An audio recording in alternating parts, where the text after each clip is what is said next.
Elon Musk is teasing us by saying a few other products are coming too. This is on top of the next generation vehicle and the robo-taxis and the Optimus robot. Is Elon Musk hinting at a minivan and possibly at a Sprinter-like van? I think there's a good chance he is. And maybe we will even have a new product announcement relatively soon, sometime this year. This is 10 hours after opening and there's still a lineup to see a Cybertruck. This is in Toronto. That's pretty cool. The excitement certainly has not died off yet. A common thing I see many people say is that the Cybertruck looks bigger, way bigger in real life than in pictures, but to me, it looked exactly as I imagined it, but that's probably because I saw so many pictures and so many videos. Here's some good news, everybody. Tesla has been named a 2024 top pick by Argus Research. We see Tesla as the leader in the EV industry with recent entrance to the EV market for GM, Toyota, and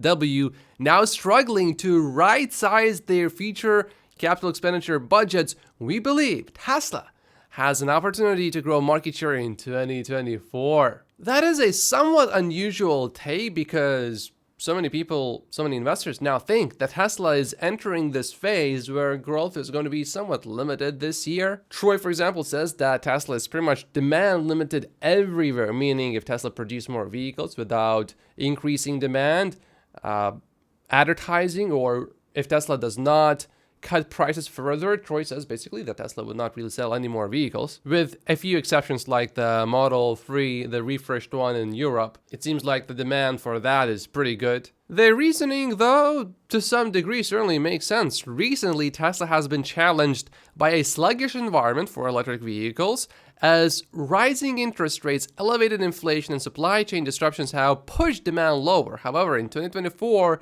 we see these factors turning positive as interest rates trend lower, benefiting customer affordability. Inflation deaccelerates, benefiting vehicle manufacturing costs, and supply chains improve, benefiting car availability. I don't think there's really much of a problem with car availability anymore, at least not for Tesla. We expect Tesla's margins and sales and EPS to reaccelerate in 2024, they say. And this firm is not just focused on Tesla's car business. No. Check this out. A growing dependence on artificial intelligence, AI, in manufacturing capability and factory utilization has given Tesla a significant competitive advantage in our view. Additionally, we believe AI is an undervalued component of the future growth at Tesla and expect its value to be recognized soon on Wall Street as full self-driving, battery cell production, and AI-enabled robots become a bigger part of the future at Tesla. After some companies agreed to use Tesla's charging standard, suddenly some of the analysts started talking about AI and full self-driving and Dojo, for example.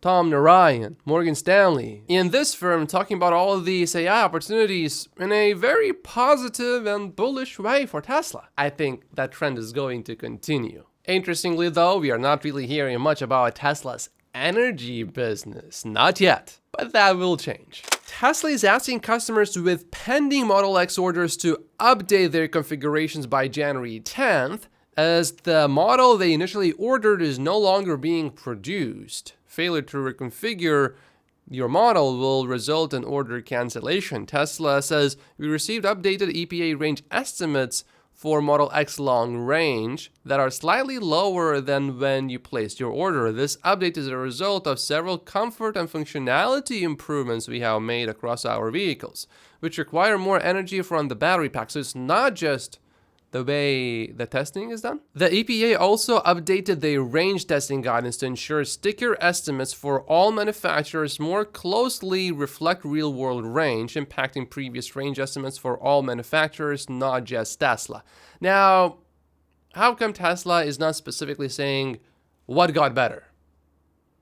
Okay, I like improvements, but when someone tells me that the product just got worse, in this case, the range got worse, but then they're telling me that's because we made improvements, but they're not really telling me what improvements have been made. My first impression is not very good. What are these comfort improvements. Here is a complete message and I don't see anything specified here. I'm sure something has been done, yeah, but what exactly? If you know, please leave a comment down below because I cannot find anything. Also, the same thing that's happening with the Model X orders is happening with the Model S and Y orders in the US.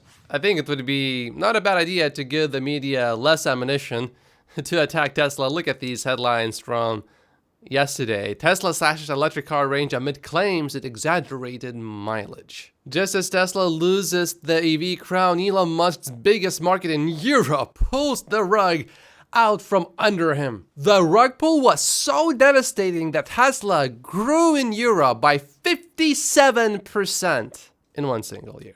Oh, here's another one. Tesla Cybertruck falls 20% short of its advertised range in a real-world test. Not even the government agency, EPA itself, would expect the Cybertruck to deliver its EPA range in a test like this one. So this is so misleading. I have a quick update on this range test. Those that watched the entire 5-hour live stream are telling me that there was only one person inside the Cybertruck during this range test. They said all of the passengers left before the test started. I did not, however, watch the 1 hour of footage leading up to the ride, so I cannot verify that myself, but I think it checks out. Although I cannot see any shots showing the inside of the Cybertruck, so I assume it's true, but I just cannot say with 100% certainty it is true. I'll say, yeah, I'm 99% sure the Cybertruck was empty in terms of passengers. There was only the driver inside the Cybertruck. And the test resulted in 254 miles in cold weather at high speeds. If you're not towing anything or if you're not carrying anything super heavy, I think that's probably okay. Even with V3 superchargers, but with V4 superchargers, I think it's going to be totally fine. But we haven't seen a really good, proper V4 supercharger test yet, because we want the V4 supercharger to charge at 350 and not just at 250. And it will probably take a little while to see that charging curve and to see how fast the Cybertruck will charge with a V4 that can actually supply 350. Refresh Model 3s have been spotted driving from the Fremont factory to Palo Alto engineering headquarters. I'm looking forward to the official Refresh Model 3 announcement here in the US. Tesla released this new video saying that Giga Shanghai operates a 95% automated production line, enabling a cycle time of less than 40 seconds. From taking 2.5 years for the first million cars to be produced, the second million was done in just 12 months. And you can see a timer right here. That's because a new Tesla comes off the Giga Shanghai factory line every 39.6 seconds. That's impressive. This is a pretty important clip from the interview that Elon Musk has just done with Peter Diamandis. Take a listen. It currently seems as though the amount of compute dedicated to artificial intelligence is increasing by a factor of 10 roughly every 6 months. I recently heard today about a gigawatt class AI compute cluster. Wow. That's, I think, it's being built in Kuwait or something to that effect. And it's like 700,000 V100s, which is a couple generations above, 2 generations beyond the H100 that's currently in production. Yep. So this is a staggering amount of compute. And there are many such things. That's just the biggest one I've heard of so far. But there's a 500 megawatt installation happening. There's multiple 100 megawatt installations in the works. It's not even clear to me what you do with that much compute. When you actually add up all human data ever created, you really just run out of things to train on quite quickly. Here's what I'm taking away from this. We know that data generation is extremely important, but based on what Elon Musk is saying here, it is even more important than we thought before. Currently, at least as of a few months ago, Tesla is limited by compute to improve its full self-driving capability. But it seems like that is going to be solved, and then the biggest bottleneck is going to be data.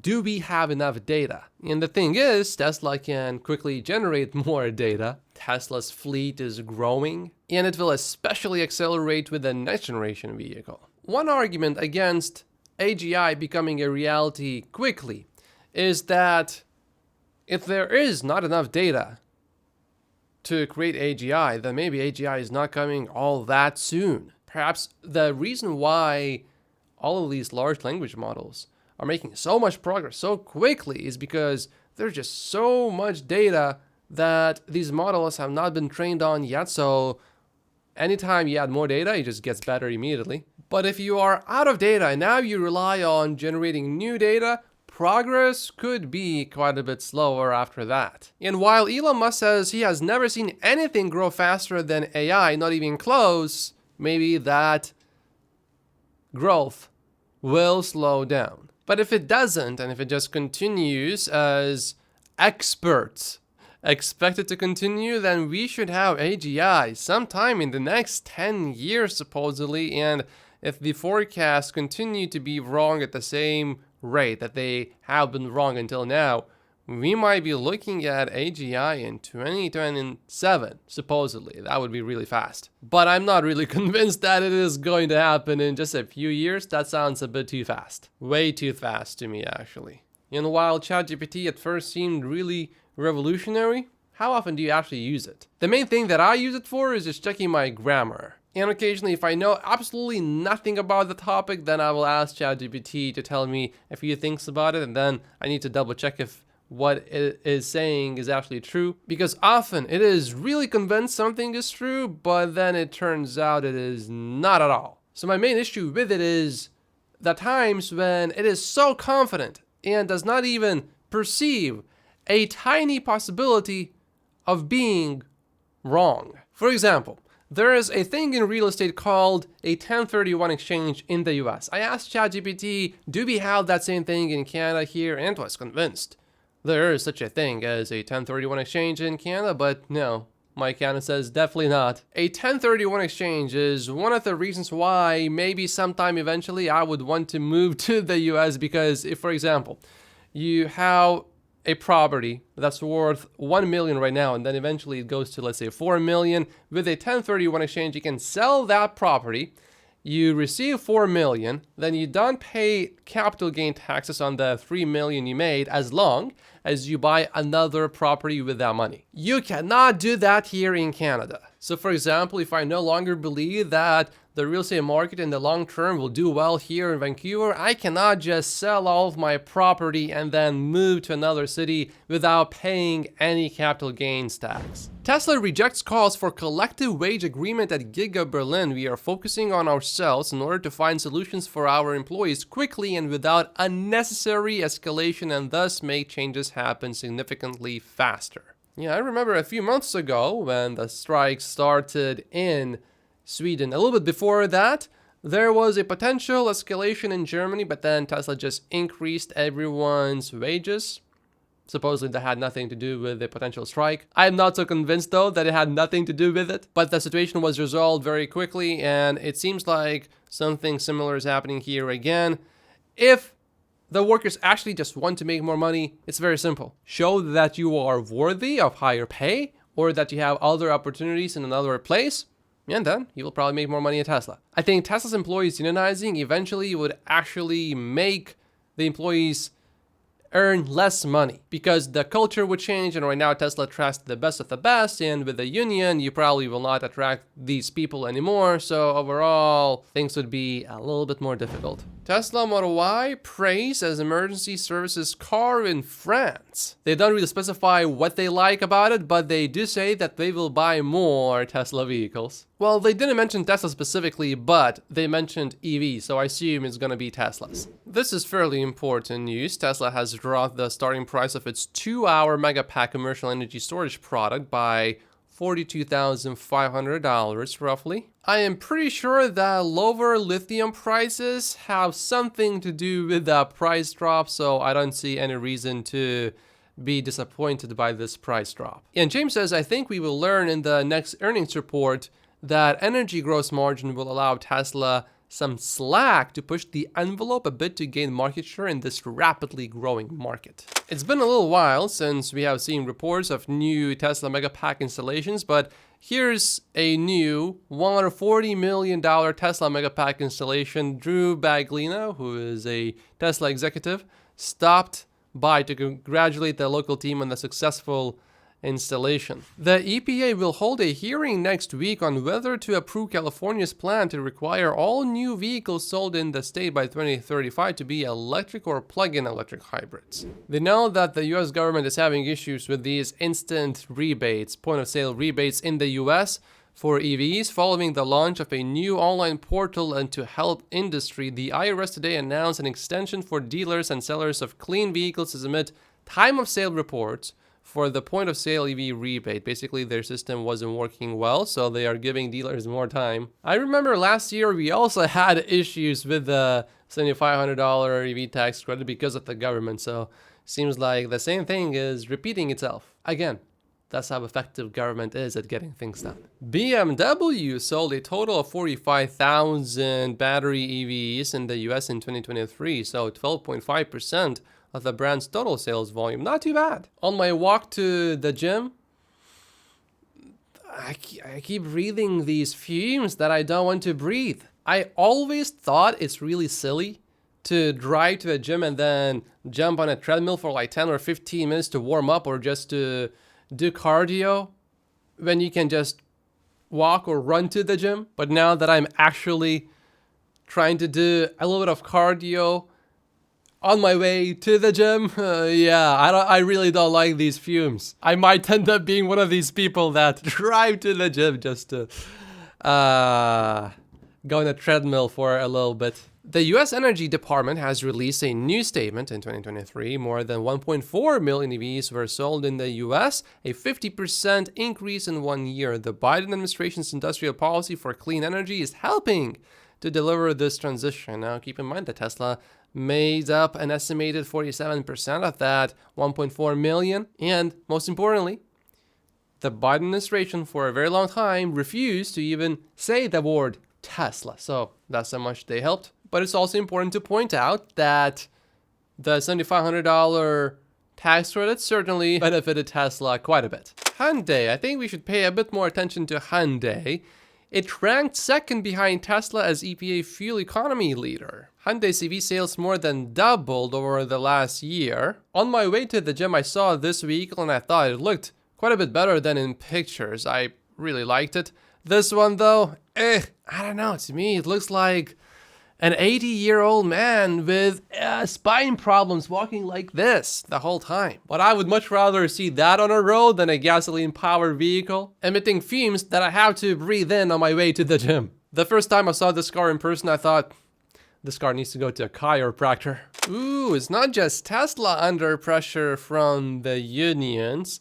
Lucid also is facing some pressure. NLRB alleges Lucid fired employees for attempting to unionize. Well, at this pace, Lucid is about to reach another all-time low. It's super close to it. $3.78. The previous low, I think, was right here, $3.76. They have bigger problems than unions.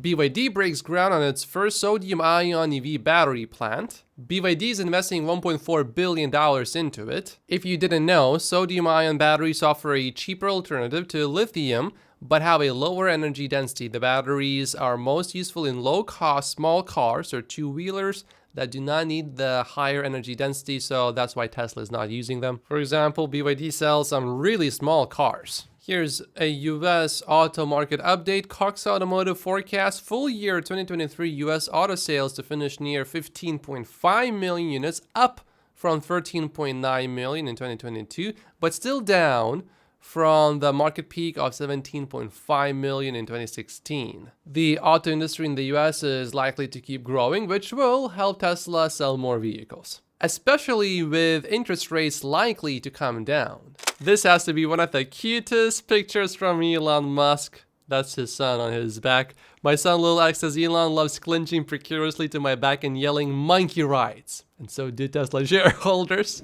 Oh, this is getting more interesting. Elon says X will add them as defendants in the lawsuit. Someone uncovered a confidential list revealing Media Matters major contributors, and they are all Democratic mega donors. I think it is pretty obvious that the attack from Media Matters was politically motivated. Elon lately has been talking a lot about immigration, and here's one more comment from him. Close the massive anyone can have asylum for no reason loophole. Can I, as a Canadian, seek asylum in the US? I wonder if that would actually work. The reason for my asylum is gonna be cold and harsh winters in Canada. The Tesla Giga Berlin expansion is possible in mid-2024. A public vote for approval has been opened. And if you enjoyed this video, make sure to like and subscribe if you haven't yet, and I will see you in the next video. Thank you so much for watching.